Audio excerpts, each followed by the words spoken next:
systems change to really address the root causes of hunger. So within Repair, one of the things that we've been working to build this year in 2019 and to launch next year fully in 2020 is called the Homeless People Story Project. And we're really deeply grateful to get to play host to the project. And it is ultimately driven, while the organization is the host, it's ultimately driven by 3 homeless and formerly homeless women of color who are here in Los Angeles and who are working to build this project within Repair in order to launch workshops that will pay or incentivize or give gifts to homeless people, depending on what they prefer, in order to come and participate in these workshops and be peer mentored and supported in telling their stories, writing their stories, turning their stories into artwork in whatever way that feels best. And that will be attached, and the stories can be written or told and created and not shared with anybody or shared with the workshop participants, but will also create opportunities to make those stories available to broader audiences when that's what the storyteller wants, whether through live events locally in Southern California or through podcast, which feature different homeless people's narratives. And this includes immediately homeless and recently homeless people, or through print and digital publication. So,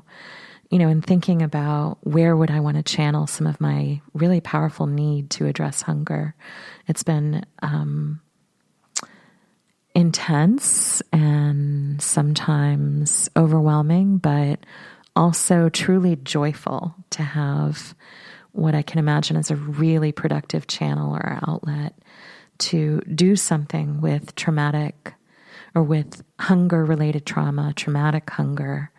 and give people pathways to healing. So wherever you are, one of the things to think about is that not just immediately alleviating hunger through anti-poverty work, through addressing its root causes like racism and domestic violence,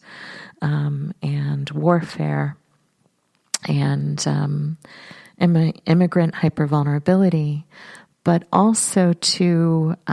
create spaces in which the damage done by hunger can be addressed and remedied. I want to just offer up the storytelling example as one possible model, but also invite people to get in touch with us and share your ideas or practices, the things that you've done to really hold or express collective and personal experiences of hunger and all of the trauma it's intertwined with and causes. So again, I want to thank all of our listeners, thank my friend and colleague Samia Bano for her amazing technical and moral support in the production of this podcast, and invite those of you accessing the podcast by through iTunes to give us 5 stars. And we'll be back in a while with episode 4. We're still making a decision about the subject matter, but it will definitely have something to do with agriculture and food production. So I hope you'll join us when that's released. Thank you so much, listeners.